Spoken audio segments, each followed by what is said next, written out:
ChatGPT Plus is free for college students through May. Here's the thing. You've got a lot to do between now and then. Studying for finals, writing papers, trying to keep your life on track, and ChatGPT can help with all of it. It can quiz you for your econ exam, make a study guide from your French notes, plan out your meals and study breaks. It can get really specific on how you like to learn. It can even help you come up with ways to stop procrastinating. So from now until summer break, take advantage of all the ways ChatGPT can make your life easier. Restrictions apply. So, you just started using LinkedIn Premium. Now what? Well, on your premium company page, you noticed around 7.5 times more page engagement and 5 times more page views. Well done. And now, new clients are messaging you. All because you're using LinkedIn Premium, which helps you get the business growth you want. Think big, small business. Think big. Start your free trial at linkedin.com/premium small business. That's linkedin.com/premium small business. I am Madison Timmons. I'm Chris Susi. And we're paranormal specialists who live in the most haunted city on earth, Savannah, Georgia. Every day is Halloween in our line of work, so join us as we spin true tales of haunts, murders, and disturbing Savannah history.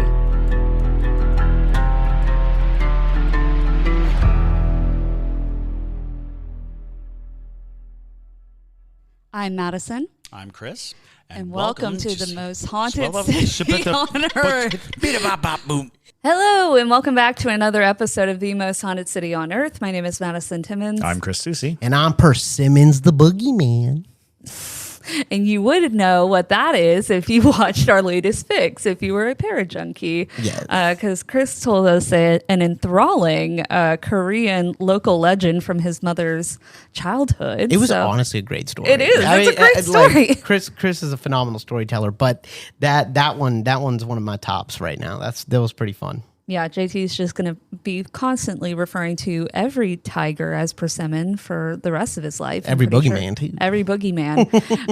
But yeah, so welcome, everybody. We are going to be talking about being buried alive today. Trisha said...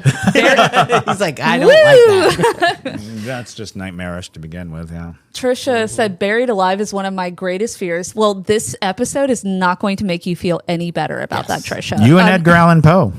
Edgar Allan Poe had a deep fear of being buried alive. It's he terrifying. featured it in at least a dozen stories. Yeah. Really? Yeah. I didn't know that. Oh, yeah. Yeah, when I was a kid and I would go to the zoo that was by our house. They did a Halloween sort of thing where they had haunted houses and all that jazz every year. And they had an Edgar Allan Poe themed one. And because of that, they tried to simulate being buried alive by, I kid you not, and this was for children. And they had this giant inflatable squish, essentially. That's the best way I can describe it. It's like a bouncy castle, but you have to shove your way through it. But it is so tight that you feel like you're trapped in it. Nope. Yeah. No, thank you. And that was nightmarish. And a lot of children were introduced to claustrophobia right there. That's it. That is it. Yeah. So I'll never forget that he was afraid of being buried alive because of that. Grief's comment, just throw me in the trash, my wife always says. Yeah. I'm a big fan of just kick me in a ditch. That's so funny. Kick me in a ditch. Let the animals eat me. Come on. Literally, I will be worm food. That's fine. Worm food. But anyways, that's not what we're going to be talking about. We are also going to be talking about the paranormal side of people who have been buried alive, which is super interesting. But before we get into it, we have some announcements. You don't want to miss these announcements. Yes. Don't skip it. Don't skip it, or I'll know. We'll know. But we're watching you. Yes, we are. But we are going to be starting Haunted City Summer here soon. Woo-hoo! And it is going to be a ton of fun. I have been craving a spooky summer, as I do every summer, because that's what makes these very, very hot days go by better. It's already getting ridiculously hot. Exactly. We're not even in the summer yet. Exactly. We have a film competition? Yeah. So we started up Haunted City Cinema Club, which basically we're starting it off with for the entire summer, every Friday, which, by the way, there are 13 Fridays Perfect. in total this summer, which is perfect for me. But yeah, so every Friday we have a film that was curated by us so that you guys can enjoy some fun, summery slasher kind of vibes. And the Parajunkies who complete the entire cinema challenge, they're going to be entered into a drawing, which is for an exclusive Haunted City podcast summer prize. And it's cool. It's real very cool, y'all. Yeah, so you're definitely going to want to be involved in that. And you have to be a Parajunkie to participate in it. And we are starting on June 1st. So you have until June 1st to get in on the action. But yeah. Other than that, y'all, we are going to be doing all sorts of episodes that are theming around summer and all the horrors that can happen to you in the summer. That's true. We find ourselves talking a lot about the winter and the fall spookities, but summer is chock full of nightmarish things. Mm-hmm. You can die in so many ways in the summer, and we can talk about it. So yeah, we're going to have a lot of fun with that. We have a lot more cool things coming to Patreon, a lot of interactions. We have a whole group chat now for Haunted City Cinema. And y'all have I literally posted it today when we were filming this, and y'all were already on it. So I appreciate the enthusiasm. But yes, other than that, y'all, we want to thank some new Parajunkies that we have. So we want to thank Regina. We want to thank Stephanie, Jessica, MK, and Emily. So thank y'all so much for joining us. Welcome aboard. I hope you enjoy yourselves on the Parajunkie side of things. And then probably the biggest announcement starting out Haunted City Summer is going to be on May 28th, which is tomorrow, if you're listening to this when this is dropping. On Tuesday, Tuesday, May 28th at 5 p.m., we will be going live for the Parajunkie and filming our episode with Colin Browen from the Paranormal Files, which we are all very excited for. It's going to be an awesome interview. Colin Browen's been around since the beginnings of paranormal YouTube and things like that. He's super interesting, fascinating man. And I know a lot of y'all are also equally excited to hear what he has to say. So, yeah. So we'll be live streaming that on Patreon, and then it'll go public in a week if you're listening to this on Tuesday. Yep. And then last announcement, also featuring in our Haunted City Summer, we are going to be investigating the old Tondi's Tavern here in Savannah. We're going to be doing a Savannah paranormal investigation. Yes. And that is going to be the building that now is 7 East Bay Street because Tondi's is no longer there. But nonetheless, there is a new owner, and they are very graciously allowing us to participate in this investigation, and we get to be there all night long. So real fast, I was just going to say, there's 3 parts to this building. There is the basement where a lot of suffering has happened. There's the main area, which is now Bubba Garcia's. That is a Mexican restaurant. And then there is the top floor, and the top floor is big, and we'll be spending a lot of time up there too. So it's going to be really, really exciting. I'm excited to announce officially that Eni will be joining us that night. So we are going to have, we're going to be going live publicly that night until midnight, and then all public lives will cut, and it's going to be Parajunkie only for the rest of the night, and then also Eni's Patreon too. Yes. And so we're gonna be teaming up with Eni to do that. Debria will be there, scared as shit, and that's gonna be awesome. Yeah, and Debria and I are actually going tonight, and it's the 21st of May. We're actually going there for an hour or two to film the promo. Ooh, nice. So we are going to be doing the promo. The promo. I don't know why I said it like that. It's the promotional video, but screw it. You're feeling your oats right now. Feel my That's oats fine. always. Join us for a live stream in the heart of downtown Savannah, Georgia.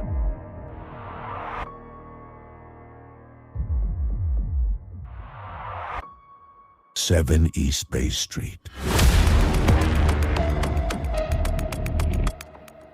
A building where indescribable horrors have taken place. All right, here we go. New Phineas and Ferb is here. We're back, baby. For 104 more days I know what we're gonna do today. of summer vacation. I am ready for summer shenanigans. Let's do it. Oh, yeah. We're gonna bust Phineas and Ferb once and for all. Are we gonna do this again? New inventions, shenanigans, innators, adventures, and songs. Brand new summer vacation. New Phineas and Ferb starts June 5th on Disney Channel and next day on Disney Plus on DisneyPlus.Disney.com. This episode is brought to you by Greenlight. Get this. Adults with financial literacy skills have 82% more wealth than those who don't. From swimming lessons to piano classes, us parents invest in so many things to enrich our kids' lives. But are we investing in their future financial success? With Greenlight, you can teach your kids financial literacy skills like earning, saving, and investing. And this investment costs less than that after-school treat. Start prioritizing their financial education and future today with a risk-free trial at greenlight.com/Spotify. Greenlight.com/Spotify.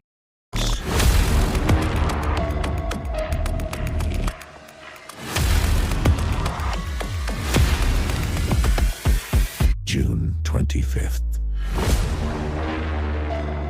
Starting at 10 p.m. Eastern Standard Time. So with all of that, that's all of our announcements for today. Let's get into all of the horrible things that can happen to get you buried alive. Nice. Boom. All right. So being buried alive is a very genuine fear for many, as Dawn mentioned already. Or not, that wasn't Dawn, that was Trisha who mentioned that. And so much so that there is a term for this fear. It is called taphophobia. Taphophobia. Now, luckily, it doesn't happen often nowadays, but that chance is not zero, as you will hear later in this episode. We are going to be talking about true cases of people being buried alive, as well as some hauntings that have resulted from these premature burials. Now, if you're not familiar, what is a premature burial? It is a very bizarre phenomena that happens when somebody is being buried but is still technically alive. Okay. It mostly happens due to a misdiagnosed death, is what they call it. Coma or something of the sort. Exactly. Primarily, this was commonplace during the times of rampant disease, which was the 17th to 19th centuries. And during these times, there were things like the plague, cholera, yellow fever, and scarlet fever, and many, many more diseases that had limited medical knowledge, but could present situations where somebody might be buried mistakenly. So how did this happen? There technically, back then at least, there was no reliable way to confirm death. The most utilized techniques were signs of lack of breathing, manual pulse check, and lack of movement. They actually used the mirror to the face technique. Mm-hmm. And, if you're breathing so shallowly, you're not going to fog up a mirror. Exactly. Oh. Yeah. That's interesting. Yeah. Okay. Yeah. Well, and if you're in a coma, it's like, but and finding a pulse is tricky on some people. So, I mean, some people's, veins are very small or their heartbeat is not very strong to begin with. Exactly. They also would use cold body temperature as an indicator, but that also was a false indicator in many cases. You're dead. You're dead. No. Put on a sweater. I'm just anemic. She's dead, I tell you. But even though we know now that comas, catalepsy, epilepsy, and cholera can all have similar symptoms to make someone appear dead, there was also quite a bit of rush and hastiness when it came to removing corpses during this time due to the fear of spreading diseases.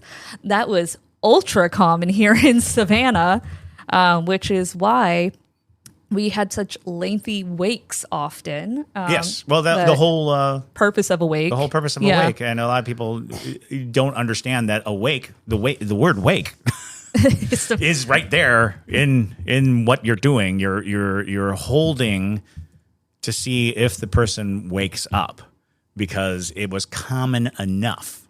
Just enough. Just enough for everybody being like, are you sure he's dead?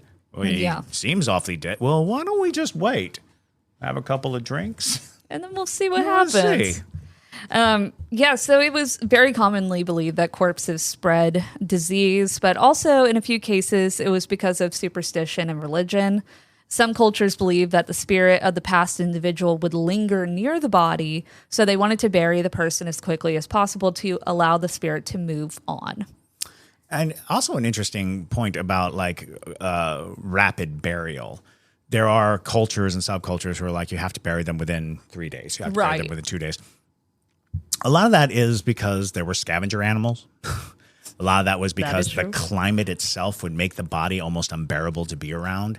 So you find that the culture starts to create like religious functions around the fact that, you know, if you left a body just out in the boiling heat, all kinds of things happen to that body that are not pleasant to be around. So it's fascinating to think that they start to really fold that into the culture being like, oh yeah, we got to get this body in the ground. Exactly. We got to bury it right away or set it on fire as soon as we can. Do something to it. Do something to it, for crying out loud. And that might be the worst way to find out the person isn't dead, is to set them on fire. That's horrid. And then like, oh, well, now he's dead. Whoops. Yeah, unfortunately, you'll hear a story kind of not about setting someone on fire, but something to the degree. So here's some cases of people being buried alive. And so the first few we're going to talk about are from the olden days, but some of them are concerningly recent. So let's start out with Marjorie McCall from Ireland in 1705. So we have a photo of the headstone for Marjorie. It's very well taken care of now. On the headstone, it says, "Lived once, buried twice." Nice. Oh my God. So there you go. Good to know they had a sense of humor about it, though. Oh, yeah. Oh, absolutely. I don't know if Marjorie was laughing, but at least they were. Now, times were tough in the 1700s, and people made a living wherever they could. However, some trades were frowned upon, and rightfully so. One such trade was that of the resurrectionist, also known as a grave robber or sack 'em up. That's a fun way to describe it. I was going to say, what a fun... I'm going to sack him up. Dun, dun, dun, dun, dun, dun, dun, going down to the graveyard, sack him up. Gonna go get lots of money from the school students. Anyways. But these individuals provided cadavers to numerous private medical schools across the UK. And at the beginning of the 18th century, this business was booming. Now, it wasn't just the UK who had grave robbers. We had our fair share here in Savannah and up in Boston, especially if you go on any ghost tour in Boston, they will tell you all about the grave robbers. But we're talking about the UK, and probably the most infamous practitioners of this trade were Burke and Hare. Burke and Hare. Yeah, Burke and Hare.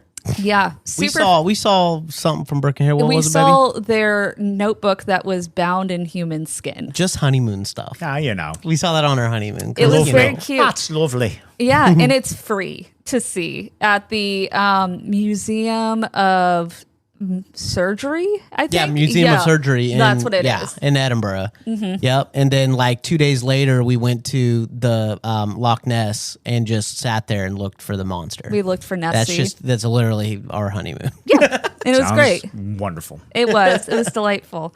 And the skin was equally as gross as you would think it would be. But nonetheless, so yeah, Burke and Hare, they found infamy almost a century later from this happening. Their notoriety wasn't primarily due to their grave robbing activities, but rather to their fresh supply of corpses. Where did they get them? Exactly. Yeah. Both were originally from Ireland, but they met in Edinburgh, from where they went on to supply students of anatomy with more than their quota of cadavers. But resurrectionists were not just unique to Edinburgh. In Ireland, surgeons were willing to pay a fair price for newly deceased, which provided employment opportunities for local resurrectionists. However, this practice proved to be a harrowing experience for a group of grave robbers in Lurgan in 1705.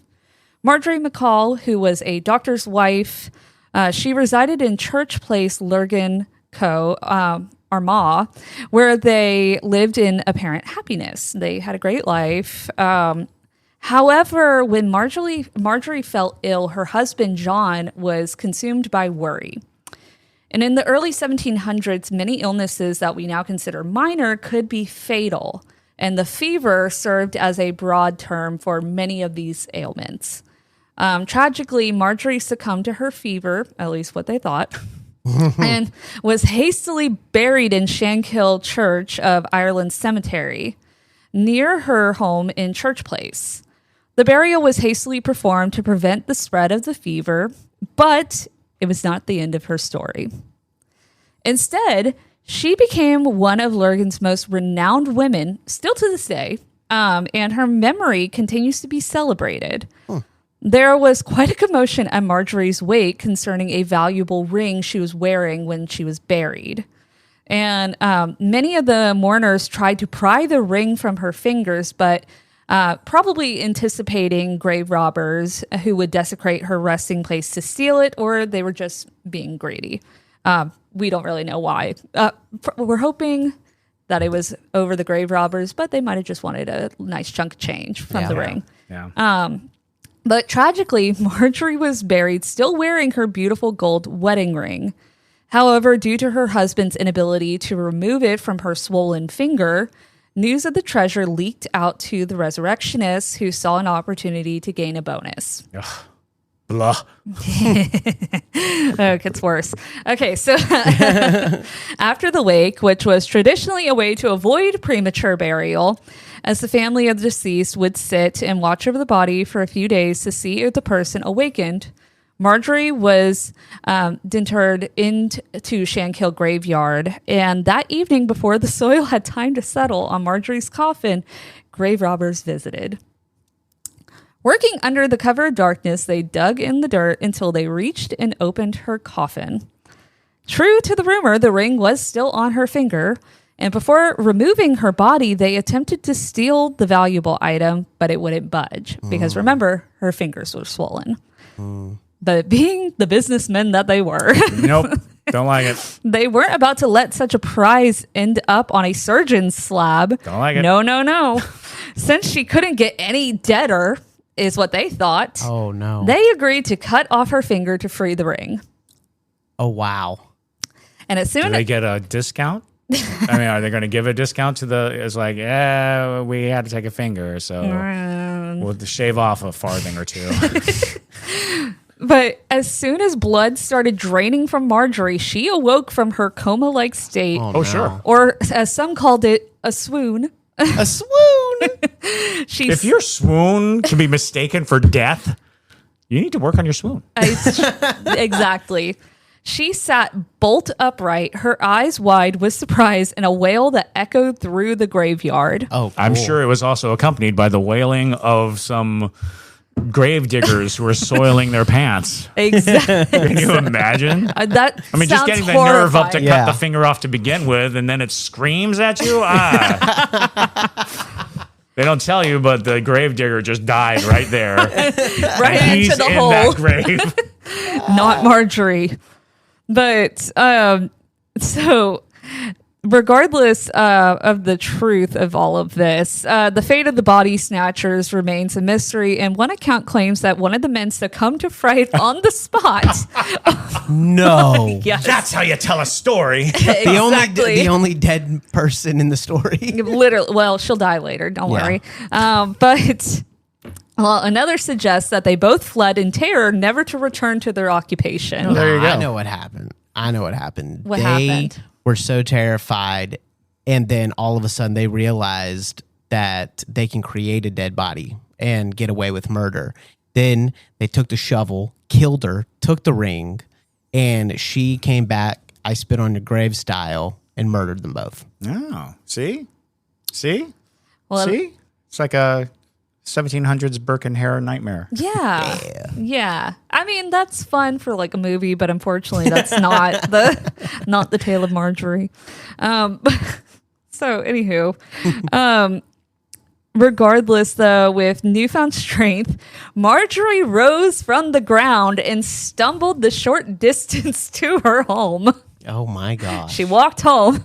And once she got there, her husband, John, was sitting with their children and relatives, grieving her passing and toasting her journey to a better place. No way. And then the door rapped 3 times. Precisely. And That's from the monkey's paw, isn't it? yeah, That's literally like. that's "Is exactly that it. you?" And John, still racked with emotion, exclaimed, "If your mother were still alive, I swear that was her knock." And sure enough, upon opening the door, John was confronted by his late wife, dressed in her burial clothes, dripping from her almost severed finger, but was very much alive. John's response is disputed, but most tellings of the story agree that he dropped dead on the floor. Wait, he died too? So the gravedigger died. She's a prolific killer. She is. Wow. She went in, her children saw her, they fell over dead. Wow. Well, the rest of the family expressed joy and sadness all at the same time. Well, sure. Wow. They're like, "Oh my God." Mom, Dad. And Marjorie was alive and relatively well, but John deader than Marjorie ever was. Wow. And he was buried in the plot Marjorie had recently. Stop it. Get the hell out of here, dude. Well, the hole was already dug. Come on. You got to save some money somewhere. Yo, That's some cutting corners right there. It just really ridiculous. is. And he was a doctor too. They had the money. They just Wow. Yeah. That was lazy. Anyways, Marjorie went on to remarry and have several more children. Are you kidding me? What? Yes. I'm sorry. You see, in brutal. my brain, I think I thought she was much older.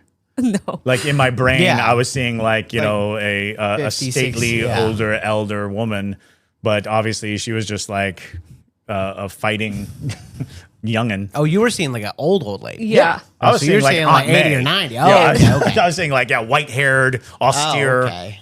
Because the guy, the husband, died of a heart attack upon seeing her. I would like to think that he was very old Yeah. as well. Right. That'd make it at least more realistic. Well, that's not out of the realm of question. He very well Oh, could have that's been true. ancient. Of and- the period, Yeah. it was probably likely that he was a good 30 years older. Yeah. 20 to 30 years. yeah. And so how It's a good story. it is. It's It's a good story. great It's a story. great story. This is like persimmon level good.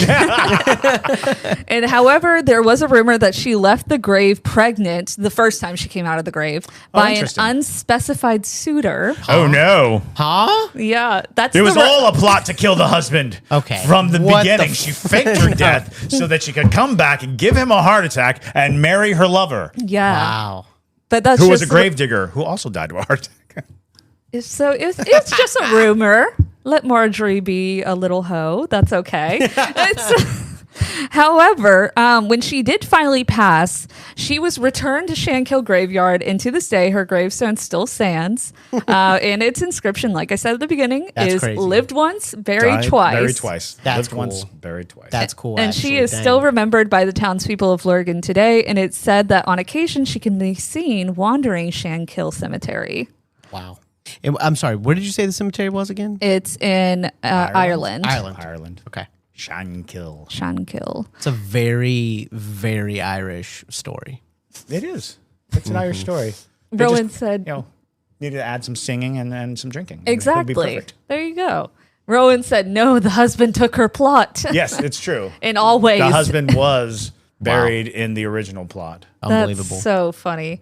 Yeah, fantastic story. So there you go. That's our first story. Okay. That's the earliest That's one. some solid story. Right Solid there. story. I mean, Yes. When you think of all the stories that there are about being buried alive, we were talking that Edgar Allan Poe had an obsession with the notion of being buried alive. Many of his stories involved being buried alive, the terror of being buried alive. Exactly. Finding out that you've been buried alive. A man killing another man by burying him alive. But the one that always shook me, I definitely read Edgar Allan Poe too young. I think most of us did. Because it was accessible and it was literature. So, it's literature, eat it. And I was like, nom, nom, nom. Was a story called Berenice. And Berenice, I've never seen like an adaptation of it or a movie of it, but it haunts me more than any story he ever told because it's very much the same story. A man is in love with his, and I think she was his cousin, but he married her. And of course she died. And when she died, he started being haunted by her smile. And he would see her smile on all of these things, like the paintings, and he just kept seeing this smile, and the smile just sort of drove him crazy. So that one night he goes out to the grave, digs her up, opens the coffin, and just starts prying all of her teeth out of her head. What?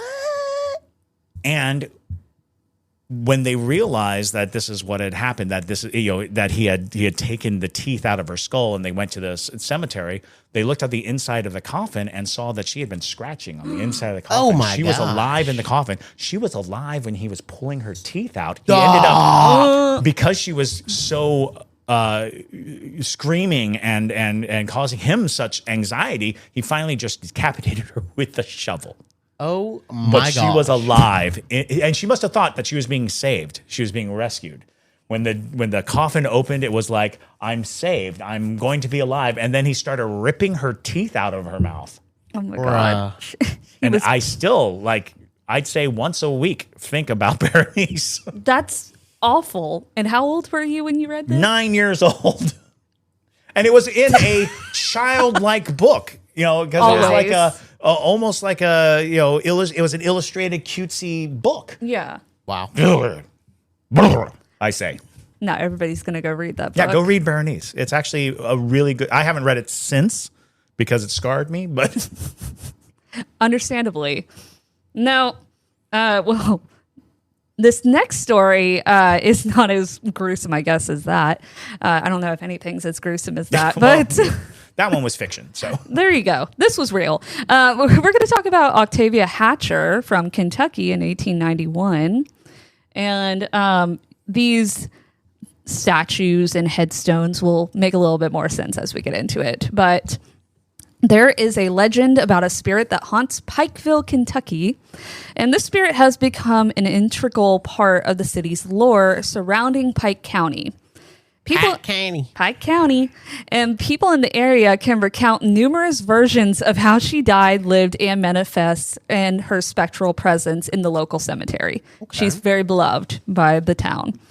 Nevertheless, though, some people believe that the ghost of a young woman named Octavia Hatcher still roams this place, never finding peace since her death in 1891. In the 19th century, the most prominent family in Pike County was the Hatchers. And James Hatcher, later known as Uncle Jim, was a wealthy landowner and prominent business figure in the Pikeville region. Born in September 1859 to A.J. and Mary C. Lane Hatcher at the mouth of Beaver Creek in Floyd County, he was one of 9 children. Early in his life, and I'm going to give you his backstory because it pertains to the story, if you're wondering why I'm giving you a history lesson on this man. So early in his life, he moved to Pikeville and attended school there. Hatcher, at the age of 18, embarked on a business venture in Pikeville. He established a warehouse that served as a hub for importing goods brought down the river. And at one point, he handled a significant portion of the merchandise that was transported via steamship to the city. Now, Hatcher's entrepreneurial spirit led him to collaborate with several other businessmen in constructing a steamboat called the Mountain Girl, which is pretty cute. I like that. This steamboat was renowned for its exceptional quality and was considered one of the finest vessels on the river. Oh, there you go. So, however, it also turned out to be one of the most significant financial failures. Oh, boy. Despite this setback, Hatcher remained undeterred and ventured into the contracting business. His contributions extended to the construction of the courthouse in Pikeville in 1886. Hatcher, a pioneer in the southeastern Kentucky timber business, made significant strides long before the arrival of railroads and the discovery of coal in the region. He employed hundreds of rafts to transport lumber down to the Big Sandy River, to the Ohio River, which then led it to markets in Cincinnati, Louisville, and Evansville. A substantial portion of his profits was invested in land, and he soon became one of the largest individual landowners in the valley. He later established the James Hatcher Coal Company, amassing considerable wealth in the coal industry. And additionally, Hatcher became a prominent figure in Democratic political circles, serving as the clerk of the Pike County Court in 1932. He was elected railroad commissioner for the district. He did it all. And in 1931, he opened the Hotel Hatcher on Main Street in Pikeville, which quickly became renowned as one of the premier showplaces in the Big Sandy River region. The spacious lobby featured a museum that showcased a diverse collection of artifacts, including ox yokes, ancient handcrafted furniture, antique weapons, and utensils used by the pioneering settlers. And the lobby was adorned with a magnificent fireplace, and its walls were adorned with historical photographs, illustrations, maps, and informative displays about Pike and Floyd counties. So all of that to say, he was like a big deal. So the fact that she's related to him, even bigger deal. James Hatcher, who had just celebrated his 80th birthday, passed away in his home next to the Hotel Hatcher in October 1939. He had been ill for several weeks, and the funeral was held at the hotel, and scores of his friends and relatives, as well as Kentucky Governor A.B. Chandler, Lieutenant Governor Keene Johnson, and several other state officials attended. Hatcher, buried in his family plot at Pikeville Cemetery, was laid to rest in a specifically constructed casket. The exact specifications of the coffin may remain unknown, but one can't help but wonder if it might have had a safety mechanism, a release mechanism, allowing the deceased to escape in case of premature burial. And there was a reason for that, as Hatcher had every reason to be tormented by this very fear. Because in 1889, at the age of 30, James Hatcher married a young woman named Octavia Smith in Pikeville. Octavia was the daughter of Jacob Smith, an early settler, and their life together was tragically short-lived, and their union produced only one son, Jacob, who was born shortly before his mother's passing. Tragically, the baby succumbed to illness shortly after birth, possibly contributing to the depression and illness that ultimately led to Octavia's own demise. And the death of Octavia Hatcher in Pikeville has given rise to a legend that continues to be part of the town's history. In January 1891, Jacob Hatcher, Octavia's baby, was born but tragically passed away after only a few days. Her condition worsened after Jacob's death. Octavia fell ill and likely suffered from depression. And in April of that year, she slipped into a coma. So you know where that's going. Uh-oh. Despite the doctor's efforts, they were unable to determine the cause of her illness. And when Octavia finally succumbed to her illness on May 2nd, it was believed that she had died from an unknown illness. The funeral services were held promptly, and as it was an unusually hot spring, Octavia, who was not embalmed, was laid to rest in her grave at the Hatcher family plot without any delay. James had just endured a devastating double tragedy, but his grief was far from over. Several days after Octavia's death, several other individuals started experiencing the same coma-like symptoms that she had exhibited at the time of her demise. Research revealed that this illness was a peculiar sleeping sickness caused by the bite of a specific fly. Oh, is it I think I know this fly. Yeah. Bob the fly? Bob. Yeah. That's what I was thinking. Yes. No, there's I know this like mosquito that does, it's real bad over in, I think Central Africa. Are you thinking of malaria? No. Oh. No. I There's think something. There's a sleeping illness. Because it's a type of fly. It's not a. Yeah, it is a type of fly. It's like a bot fly or something like Yeah. that. But Bot not flies a are bot fly. horrifying. Bot flies are horrifying. Yeah. I think I'm gonna try to figure it out in my head. Go for Okay. it. Well, Use your head or use that computer that you carry around in your pocket. Yeah, that's true. That's incredible, powerful. But reference. I got to challenge myself. Try to remember it. All right. Well, we only have so much time in the show. So. All right. Well, you do that. Yeah. Anyways, Go. as news of this illness spread, Hatcher and his family members, including some doctors, began to harbor concerns that it might be the same illness that Octavia had contracted. Their fears escalated into panic when they realized the possibility that she might have been buried alive. No. An emergency exhumation was conducted, and Octavia's casket was opened. Inside, they found the poor woman in a horrific state. No. Apparently, the coffin had not been airtight, and she had managed to survive for a few days, trapped beneath the ground. No. And the lining on the lid of the coffin had been torn and shredded by her bloody nails, and her face had been scratched and contorted into an expression of terror. Yeah. Oh, wow. There it is. That's, nope. It's don't like it. Awful.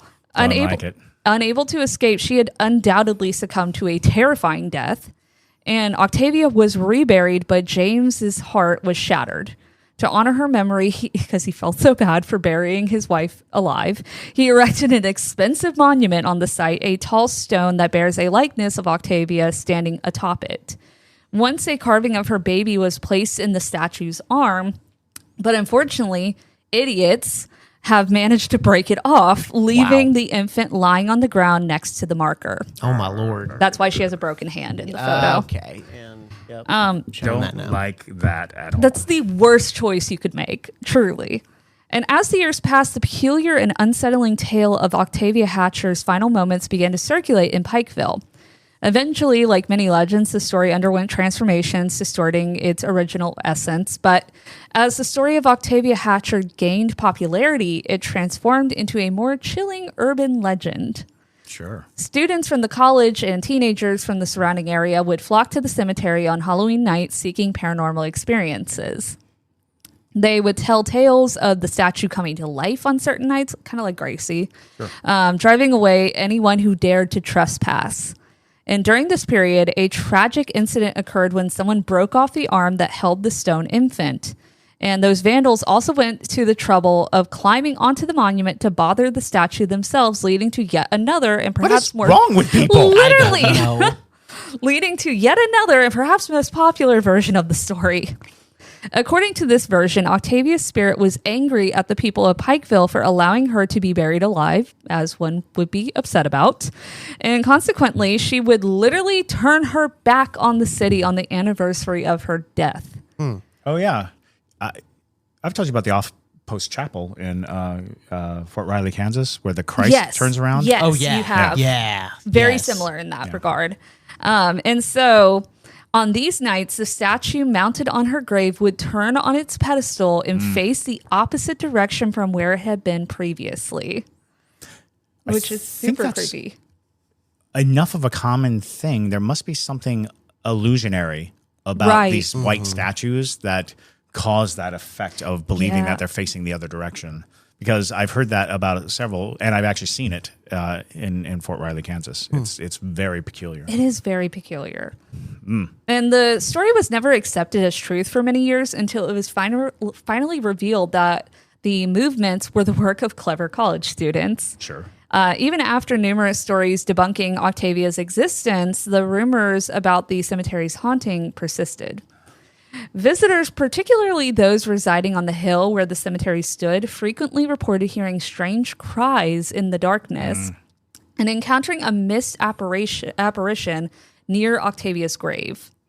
And in the mid-1990s, the Hatcher family took action by placing a stone in the cemetery bearing accurate information about Octavia's death and installing her statue on a new marble base. It's the tsetse fly. The tsetse fly. The tsetse fly. I knew I was going to pull it out of Good my stuff. freaking Well head. done. Well done. It's the tsetse fly. I've never seen anybody so happy about the tsetse fly. It was killing me. Was it eating me. you alive? I did not use the internet for that. No, he didn't. No, he I did will not. go on record. He dug through his brain for a tsetse fly. Everything Yes, is he possible. did. Okay, sorry. So, additionally, they enclosed the area with a fence aiming to deter trespassers and vandals. While the additions to the gravesite have successfully deterred unwanted visitors, they have failed to quell the persistence of tales of ghosts and supernatural occurrences surrounding the plot. And many of the individuals in the town express a deep-seated fear of entering the cemetery, particularly at night. There's a strong belief that the ghost of Octavia Hatcher still roams the grounds, and one couple who had lived nearby for over 3 decades noticed something peculiar in recent months. They reported hearing the sound of a woman weeping coming from the direction of the burial plot on several nights.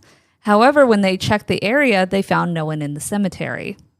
Another couple who had recently moved to the neighborhood mentioned that they had been advised by others in the community to expect parties and trespassers in the cemetery at night. However, they had yet to encounter any such activity. One evening, driven by the sound of a kitten crying in the darkness, they decided to venture into the cemetery themselves. As they approached the Hatcher plot, where the cries were originating, the crying abruptly stopped. So that also brings up another scarring childhood thing about being buried alive. Perfect. And I don't know what it was. It might have been a Tales from the Crypts episode or something like that. But basically, the concept was a person buried alive under the dirt, screaming at the top of their lungs, will sound like a cat from the ground. So if you hear a cat in a cemetery, you're hearing a person in their grave screaming at the top of their lungs because their screams get muffled so much that it just comes out as like small, squeaky, high-pitched noise. And that always haunted me too. Yeah. That was a, whoa. That is truly that's creepy. Disturbing. That's super creepy. Right. And if I'm ever at a cemetery and I hear a cat, I'm just like, ugh. Bleh. Literally. And so because of this, before we get into the modern cases, they created safety coffins because of encounters like this. This was popular in the 18th and 19th centuries, and they would feature things like bells or flags attached to the coffin lid, connected by a string to the corpse's hand. So if they suddenly woke up in their coffin, they could just flick a finger most of the time. Air tubes were also installed to allow breathing, viewing windows in the crypts, and motion detectors in very late versions. There are patents for these coffins that appeared all over Europe and the U.S., and some cemeteries even employed watchmen to listen for bells ringing overnight. But that has not stopped modern cases of this. So one just happened in 2023. Nope, don't like that. It was Bella Montoya in Ecuador. Bella Montoya, a 76-year-old resident in Babahoa, and retired nurse, was pronounced dead by a hospital doctor following a suspected stroke at Hospital Martin y Casa de Babahoa. And according to the hospital, she did not respond to resuscitation. She was placed in a coffin and taken to a funeral parlor that same day, where relatives held a wake before her scheduled burial. Thank God. After almost 5 hours of the wake, her son said that the coffin started making knocking noises, which is like nothing you want to experience in a funeral parlor. No. But when they opened the coffin to change her clothes that she was going to wear for the funeral, the woman gasped for air. And that is Bella Montoya. Being pulled out of the coffin. Very nearly suffocated to death. Literally. Gilbert Babylon, her son, described the moment he realized his mother was still alive. He recalled her starting to move her left hand, trying to open her eyes and mouth while struggling to breathe. Ugh. There's a video captured by a mourner that depicts her lying in an open coffin, struggling to breathe. I have linked the video, but I'm not going to show it right now. We'll post it in the link in the bio below. But another mourner expresses frustration, stating that the ambulance they called has yet to arrive after they found out that she was in the coffin, still alive. Wow. You got to hear when you get a call from the funeral home, it's like, we can take her down. Exactly. That person is gone. Yeah, she's gone. Don't worry about it. Well, after all that, firefighters arrived and lifted Bella Montoya onto a stretcher, taking her back to the hospital where she had just been declared dead. Get her to a new hospital. Literally.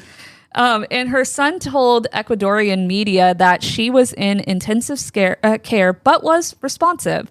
He said, "My mother is on oxygen and her heart rate is stable." The doctor pinched her hand and she responded. The doctor explained that this reaction indicates that she is gradually improving, I would assume. Now, Mr. Balberon said that he had taken his mother to the hospital around 9 a.m. and later at noon, a doctor informed him that she had passed away. He said that a death certificate had been issued, stating that she had suffered a cardiac arrest after a stroke. But she is still alive, everybody. So wow, good to know. And then the another one, a really short one, was Gladys Rodriguez Durat from Paraguay in 2020. She was a 50-year-old ovarian cancer patient who had been rushed to San Fernando Clinic in Coronel, Oviedo, after her high blood pressure had increased. Paraguay National Police report stated that she was admitted to the hospital at 9:30 a.m. and was checked in by a doctor named Dr. Herberto Vera. Dr. Vera declared her dead at 11:20 a.m. before notifying her husband and daughter. He claimed that her cause of death was cervical cancer, which, mind you, she had ovarian cancer. So, weird flex, but not impossible. Her daughter was incredibly upset due to her belief that he declared her dead before attempting to revive her. She said, "He assumed she was dead and handed her naked to me like an animal with her death certificate. He didn't even revive her." The Durant and Sons funeral home that she was transported to, were the ones to discover that she was still alive.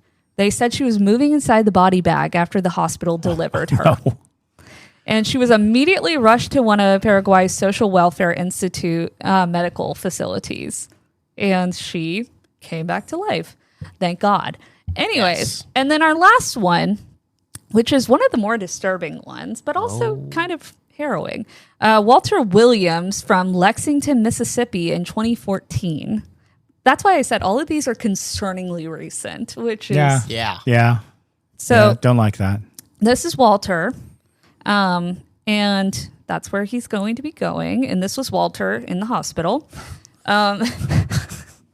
So... We have a well-documented end of life and rebirth. Literally. Of Walter. Yeah, because he literally came back from the dead, which is just wild.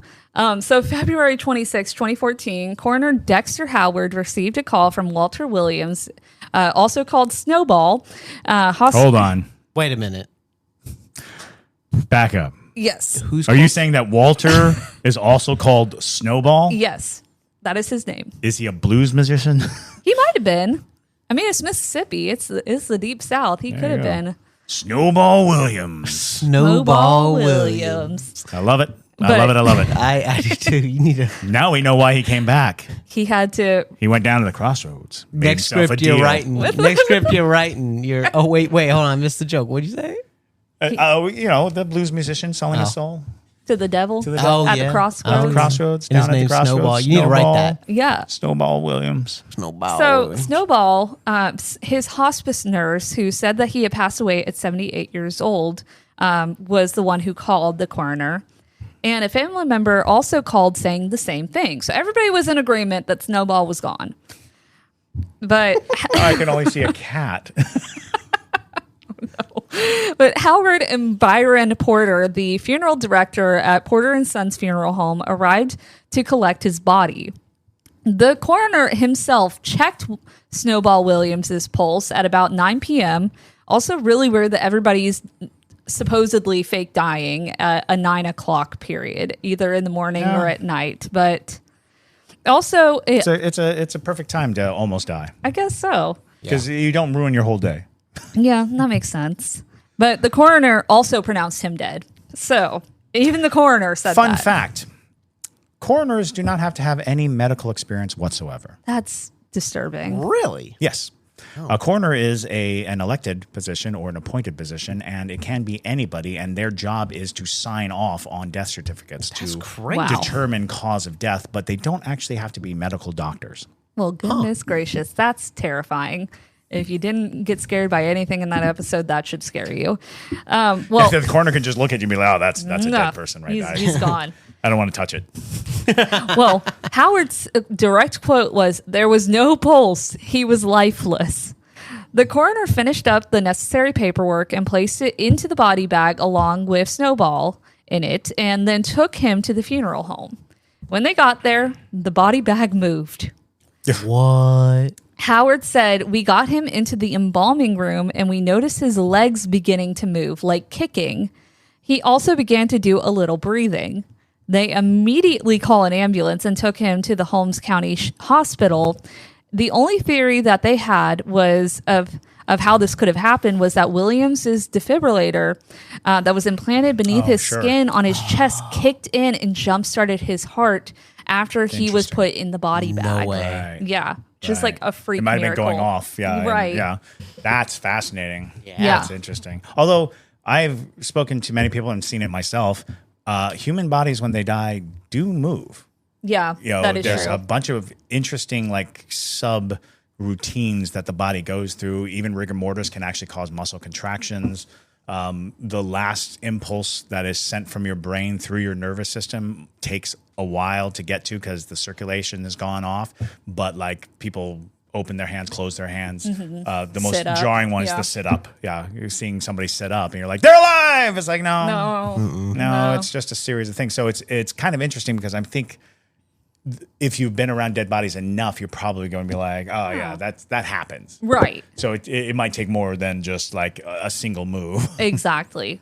Well, he was kicking, literally. Yeah, no, that's awesome. Good well- for you, Snowball Williams. Good for you. Well, it didn't last long, unfortunately. Oh no. 15 days later, on March 13th, 2014, Walter Snowball Williams was transported to the funeral home again, but this time he was actually deceased. Okay. So Snowball's nephew, Eddie, said, I think he's gone this time. I think he's gone this time. And that is all of the horrific true stories Wow. of people being Love buried it. alive.